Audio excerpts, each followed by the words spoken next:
आगामी राजस्थान में दो बड़ी भर्ती परीक्षाएं आयोजित होने वाली हैं। एक है रिट और एक है पटवार। इन दोनों भर्ती परीक्षाओं में राजस्थान के लाखों अभ्यर्थी भाग लेंगे और इन दोनों भर्ती परीक्षाओं के लिए अभ्यर्थियों को पर्याप्त समय मिला है और मिल भी रहा है। पटवार का एग्ज़ाम जनवरी में होना था, जो अब आगे निरस्त हो गया था, जनवरी में और आगे होगा। रिट का एग्ज़ाम 25 अप्रैल को आयोजित होगा। लेकिन भगवान और भाग्य के भरोसे जो विद्यार्थी बैठे हैं उनके लिए एक छोटी सी कहानी है। उस कहानी को सुनकर आप अंतर्मनन से एक खुद से ही सवाल करना कि क्या वो कड़ी मेहनत कर रहे हैं या नहीं। कहानी है कि एक गांव था। उस गांव में बाढ़ आ जाती है तो सब लोग सुरक्षित स्थान पर जा रहे थे। एक भाग्यवादी नज़रिए वाला इंसान वह गांव में रुक जाता है और वह इसलिए रुकता है कि उसको विश्वास था कि उसका भगवान आएगा, उसकी मदद करेगा।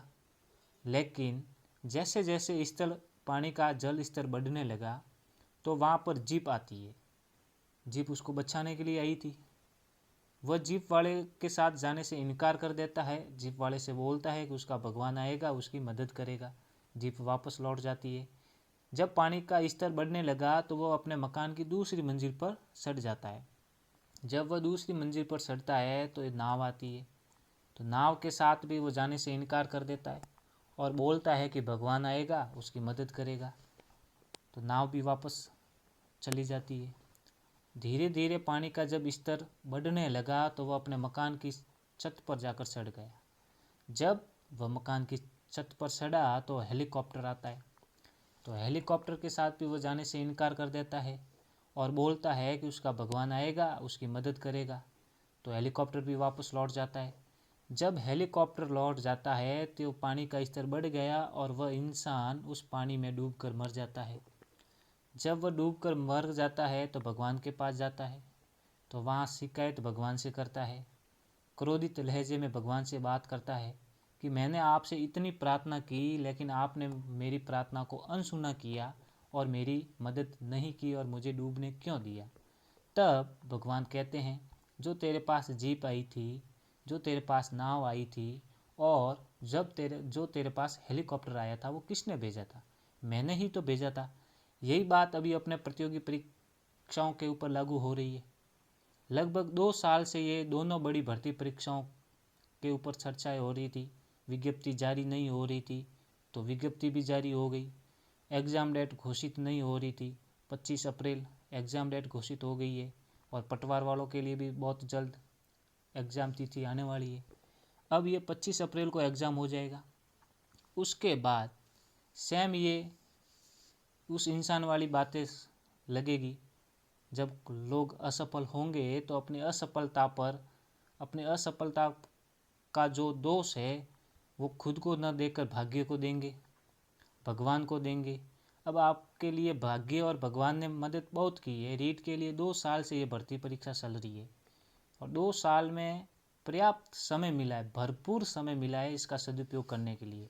और 25 अप्रैल में बस आपको लगभग 2 महीने और पड़े हैं और आराम से आप तैयारी कर सकते हैं। अभी भी जो नए विद्यार्थी है वो भी एक बार यदि अपने मन से ठान ले तो इस 1.5-2 महीने में आराम से इस एग्ज़ाम को क्रैक कर सकते हैं। मन से ठानना है, कठिन परिश्रम करना है। पटवार वालों के लिए भी अभ्यर्थी जो पटवार के विद्यार्थी है उनका यदि एग्ज़ाम जनवरी में होता तो कितने अभ्यर्थी तैयार थे? बहुत ही कम अभ्यर्थी थे जो जनवरी में अपना पूरा सिलेबस तैयार करके बैठे थे। तो अभी से अपनी जो असफलता है उस असफलता की जिम्मेदारी जब तक स्वयं नहीं लेंगे तब तक अपन सफल नहीं हो सकते। ये कड़वा सच है।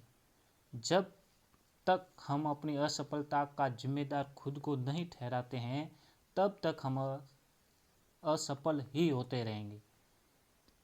तो यदि आपको सफल होना है, यदि आपको अपना भाग्य जगाना है, और भाग्य उनकी ही मदद करता है जो अपनी स्वयं की मदद करता है, ये बात फैक्ट है। अपने आप को इतना मजबूत कर दो कि आपका जो हर समय, आपका जो हर वक्त है अपने टारगेट, अपना जो लक्ष्य है उस पर ही रहे। यानी कि आपको हर समय अपना लक्ष्य नज़र आना चाहिए, तब जाकर आपको सफलता मिलेगी। और जब सफलता मिलेगी तब आपको लगेगा कि हाँ, हकीकत में जो भाग्य उनका ही साथ देता है जो खुद मेहनत करता है। तो आज के लिए इतना ही। धन्यवाद।